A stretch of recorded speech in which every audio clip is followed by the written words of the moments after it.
안녕하십니까, 박영규 교수입니다. 오늘은 여러분들이 재무제표 분석을 투자에 앞서서 해야 된다라고는 이제 많이 알고 있는데, 사실 많은 시간을 들여서 기업의 손익계산서, 대차대조표, 현금 흐름표 이런 재무제표들을 자세히 들여다보기는 힘들 것 같습니다. 또 직장생활도 하고 또 여러 기업을 또 들여다봐야 되니까 일반적인 투자자 입장에서 간단하게 기업의 재무제표를 볼 수 있는 방법, 보는 방법에 대해서 말씀을 드리고, 또 그 재무제표에 기반해서 퍼나 ROE 정도는 펀더멘탈 분석하는 입장에서는 봐야 되는데, 퍼나 ROE 정도까지 재무제표를 통해서 이해하는 법, 여러분들이 지금 한 15분 정도 강의를 들으시면 이후에 기업에 투자할 때 한 10분 정도만 네이버나 HTS에서 제공하는 간단한 재무제표를 한번 보시고 이해하시고 체크하는 데 도움이 될 것 같습니다. 네이버나 HTS에서는 자세한 재무제표, 여러분들이 자세한 재무제표는 기업의 연말 보고서, 연차 보고서, 또 수시로 제공하는 기업의 공시자료 또는 반기, 분기 보고서, 그리고 증권회사 애널리스트가 제공하는 기업 분석 보고서 같은 데서도 간단 재무제표가 아닌 보다 심도 있는 재무제표를 볼 수 있는데, 그것까지 자세히 안 보더라도 요약 재무제표를 네이버 같은 데서 보더라도 어느 정도는 그 기업의 재무 상태에 대해서 충분히 이해할 수 있습니다. 그 재무제표 중에 가장 중요한 것은 손익계산서인데요. 대차대조표는 이 기업이 부도날 기업인지 아닌지 체크하는 정도만 보면 되고 별로 중요하지 않습니다. 그래서 가장 중요하게 우리가 기업에 투자할 때는 안전성을 위주로 투자를 하는 게 아니라 사실은 수익성, 성장성을 위주로 투자를 하는 거기 때문에 기업의 수익성, 성장성을 보는 데는 그냥 손익계산서라는 재무제표가 제일 중요하고요. 손익계산서도 어렵게 보실 필요가 없이 그냥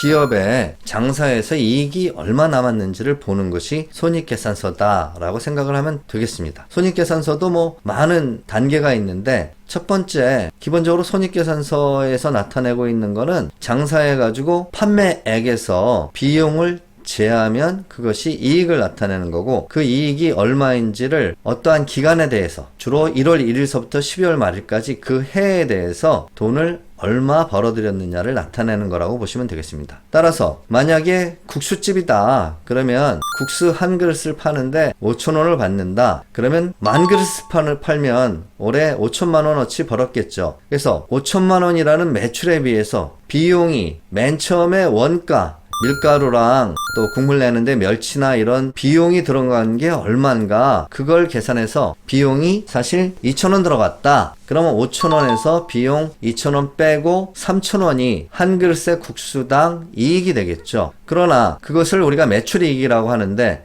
실제로는 비용이 그거보다 더 많이 들어가죠. 왜냐면 주방장 월급이라든지 또 가게 임대료 같은 관리비나 인건비가 들어가겠죠. 그것까지를 빼야 사실은 순수하게 국수를 팔고 이 비즈니스를 하는 영업이익이 되는데, 따라서 기업의 경우에 본업에서 벌어들인 매출, 세일즈, 그 수입에서 제조 원가랑 일반 관리비까지를 다 합치고 난 그 본업에서 벌어들인 이 부분까지의 이익이 바로 영업이익이라고 보시면 되겠습니다. 따라서 영업이익은 금융비용, 이자나 세금 전액, 그래서 EBIT라는 Earning Before Interest, 이자 and Tax, 그래서 EBIT라는 숫자를 보시면 그걸 영업이익이라고 보통 이해를 하시면 되고요. 그 이자 세금까지를 다 포함하고 나서 마지막 바텀 라인으로 남는 이익이 기업의 그 기에 벌어들이는 순이익이다. 그래서 당기 순이익이다. 이렇게 이해하시면 되겠습니다. 한번 재무제표를 볼까요? 이건 삼성 SDI인데, 삼성 SDI는 매출을 2012년에, 지금 연말이기 때문에 2012년 그 예상 재무제표가 거의 맞을 겁니다. 11조 5천억 판매를 하고 제품을, 그래서 여러가지 비용을 다 제하고 나면 영업이익이 7,434억의 이익을 거둘 것으로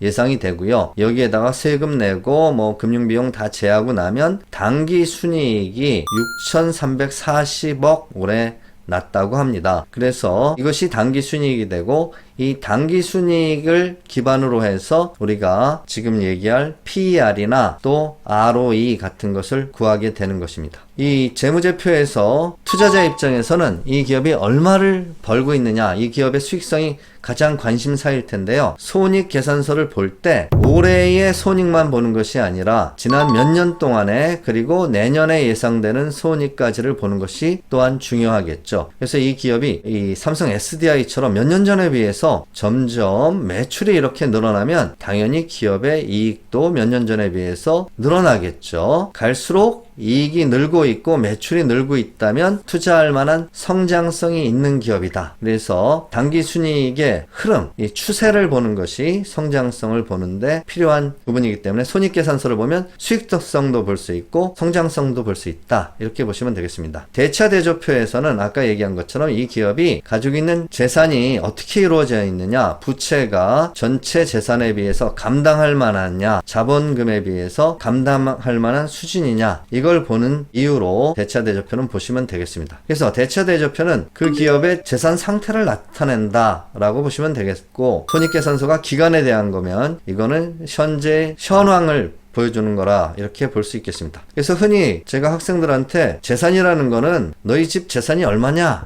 이런 의미로 보면 될 것이다. 그래서 대부분 집에서 뭐 현금 없이 아파트 하나만 달랑 가지고 있다. 그런 집이 많죠. 우리 대한민국의 가계의 자산 구조를 보면. 그럼 아파트가 10억짜리면 은행 대출을 3억을 받아서 이것을 갚아야 된다. 그러면 7억이 순수한 자기 재산이겠죠. 그것을 우리가 순수 내 재산을 자기 자본 또는 자본이라고 부릅니다. 그러면 이 자기 자본은 사실은 이 아파트를 처음에 살 때 내 돈이 5억 들어갔는데 이 8억이었던 아파트가 10억이 되다 보니까 내 자본이 5억에서 7억으로 증가하기도 합니다. 기업도 마찬가지죠. 기업이 처음에 자본금이 적었는데 계속해서 이익을 내면서 기업의 돈이 계속해서 쌓이면, 이익 잉여금이 쌓이면 기업의 자본이 늘어나지요. 그래서 기업 전체, 또 기업이 가지고 있는 부동산이 올라간다든지 어쨌든 기업 전체의 재산이 늘어났고 부채는 추가적으로 돈을 빌리지 않았다면 부채보다 기업의 재산이 늘어난 것은 다 자본이 늘어난 거가 되기 때문에 대차대조표에서는 기업이 가지고 있는 자산 전체가 얼마의 부채와 어느 퍼센티지만큼의 자본으로 이루어지고 있는지를 체크해보는 정도면 되고, 그래서 부채 비율이 높지 않은지, 부채가 감당할 수 있는 수준인지, 그래서 기업의 안전성을 여기서 체크하면 되는데, 이 삼성 SDI의 경우는 대체로 50% 내외의 부채 비율을 가지고 있기 때문에 기업이 가지고 있는 자본으로, 자기 돈으로 부채는 충분히 감당할 수 있는 수준이다라는 것을 알 수 있겠습니다. 그래서 이러한 요약 재무제표로 손익계산서와 대차대조표 정도를 보시고 그 다음에 거기에 기반해서 우리가 퍼나 ROE 정도의 숫자를 가지고 기업의 펀더멘털 분석을 할 수 있는데요. 퍼라는 것은 기업의 주가를 주당 EPS로 나누는 것인데요. 이것을 기업 전체적으로 볼 때는 기업의 시가총액을 기업 전체의 이익인 당기순이익으로 나누는 것과 같은 의미가 있습니다. 기업 전체의 가치인 시총을 주식수로 나눈 것이, 총 주식수로 나눈 것이 한 주의 가격이 될 테고요. 한 주의 주가가 될 테고, 기업 전체의 이익을 역시 주식수로 나누면은 주당 순이익인 earning per share, 주당 이익이 됩니다. 이 비율을 우리가 퍼라고 하는데, 대체로 우리나라 코스피 상장 기업들의 퍼는 10에서 12 정도, 10배 또는 12배 정도 수준에 있습니다. 즉 기업의 이익에 비해서 주가가 10배나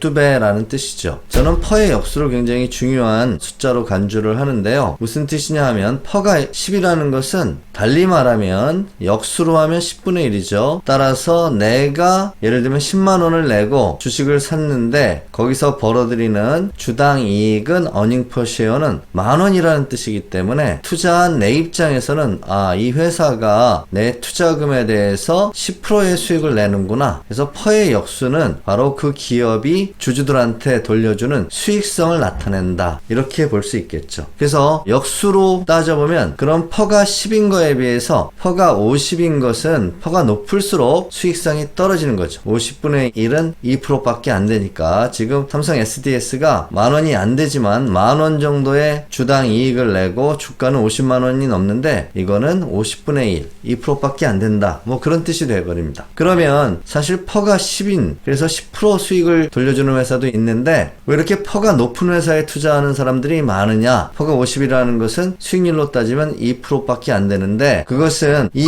기업의 장래의 EPS가, 즉 장래의 당기순이익이 빠르게 상승해서 EPS도 빠르게 상승할 것이라고 믿기 때문이죠. 그럼 주가에 비해서 EPS가 올라가 버리면 퍼는 낮아지겠죠. 즉 주가가 안 올라가는데 EPS가 빠르게 올라간다면 퍼는 낮아져서 사실은 성장성이 높은 기업은 지금은 퍼가 굉장히 높지만 향후 EPS가 빠르게 성장을 하면은 퍼가 낮아질 수 있다. 즉 미래를 보고 투자를 한다면 높은 퍼가 이해가 되는 거죠. 높은 퍼에 투자를 하는 것이. 그리고 PBR은 퍼가 프라이스 어닝 레이쇼인데 비해서 프라이스 북밸류 레이쇼. 북밸류라는 것은 역시 북퍼 쉐어, 주당 북밸류를 얘기를 하는데, 주당 북밸류라는 것은 기업의 장부 가치, 대차 대조표에 기록되어 있는 기업의 순자산 가치를 주식수로 나누면 주당 순자산이 얼마인가. 그래서 이 회사가 청산을 가정할 때 이 회사가 빚을 갚고 남는 주주한테 갈 수 있는 순자산에 비해서 주가가 얼마나 높은가. 대체로 이것이 1 내외면 마치 부동산 아파트 가격이 10억인데 그것이 공시지가, 감정원에서 평가하는 감정 가격. 그래서 국가가 내 세금을 관리하는 데 기록되는 장부 가격이, 만약에 장부 가격이 10억인데 시세도 10억이다. 보통 장부 가격은 시세에 비해서 싸기 때문에 시세와 장부 가격이 같다라는 것은 달리 말하면 시세가 굉장히 싸다는 뜻이 되죠. 그래서 주가가 PBR이 1 이하면 주가가 굉장히 싸다.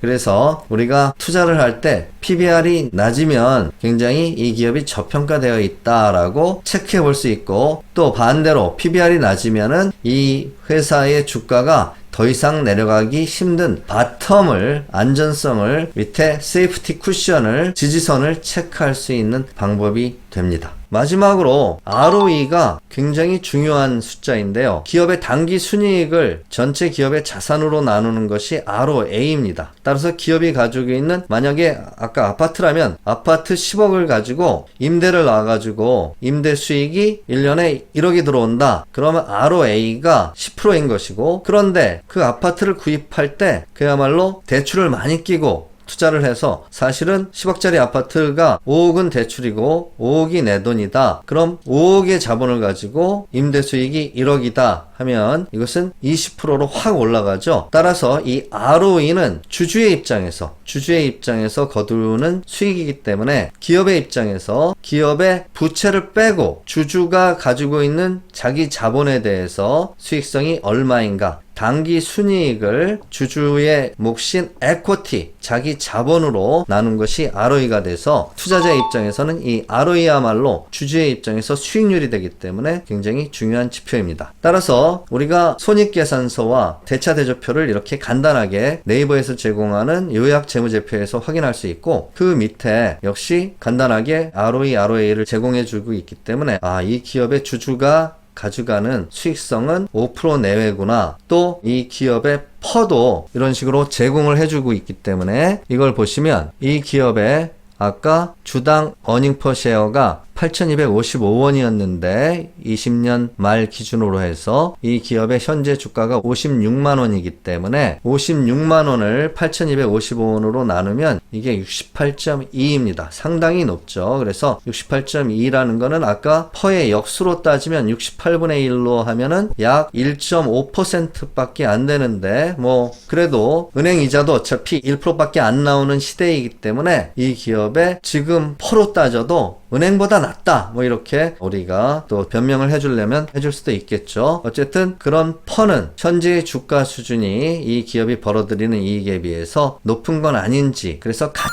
투자하는 사람들이 이 퍼가 낮은 기업을 좋아하고, 가치 투자가 아니고 성장성 있는 기업에 투자하는 사람들은 퍼가 높은 기업도 개의치 않지만 그래도 한번 체크해 볼 수 있는, 볼만한 그러한 지표가 아닌가 생각이 됩니다. 따라서 오늘 배웠던 세 가지 대차 대조표를 통해 가지고 요약 재무제표에서 손익과 이 기업의 부채 비율 정도를 체크를 하고, 퍼나 PBR을 통해 가지고 이 기업의 주가 수준이 이 기업이 벌어들이는 이익에 비해서 높은지 낮은지, 그리고 투자자 입장에서, 주주 입장에서 주주가 가져가게 되는 수익률, 리턴 온 에쿼티, 이 정도를 체크를 하는 것이 펀더멘털한 분석이다. 이렇게 말씀드릴 수가 있겠고, 이러한 숫자들은 우리가 네이버나 HTS에서 기업 분석, 종목 분석이라는 항목을 치면 간단하게 여러분들이 체크해 볼 수 있는 것입니다. 이외에도 펀더멘탈 분석 지표로서 이 기업의 현금 배당이 얼마나 되고 그것이 배당 수익률, 주가에 비해서 수익률로 어느 정도 되는지 이러한 지표들도 우리가 체크할 수 있고요. 이 기업의 일반적인 퍼 수준에 비해서 현재의 퍼나 현재의 PBR이 어떻게 되고 있는지, 지금 SDI 같은 경우는 과거에 PER 레벨이나 PBR 레벨에 비해서 주가가 올라가면서 이것이 굉장히 올라가고 있기 때문에 약간 주가가 오버슈팅하고 있는 건 아닌지 주의를 요한다. 이런 것들을 우리가 체크할 수도 있겠습니다. 그러나 그러한 오버슈팅이 나오고 있는 것은 계속적으로 이 기업의 분기당 어닝이 시장의 예상치를 40%, 30% 뛰어넘는 어닝 서프라이즈가 나오기 때문에 주가도 여기에 화답해서 올라가고 있다라고 우리가 이해할 수 있는 것입니다. 그래서 이러한 기본적인 분석을 할 줄 알아야 우리가 주가의 흐름도 또 이해하고 판단을 하는데 근거가 되기 때문에 펀더멘탈 분석은 오늘 배운 내용 정도는 간단하고 또 여러분들이 10분, 20분이면 할 수 있기 때문에 요약재무제표를 보면서 해볼 필요가 있다. 이렇게 말씀드리겠습니다. 오늘 내용이 유익하셨기를 바랍니다.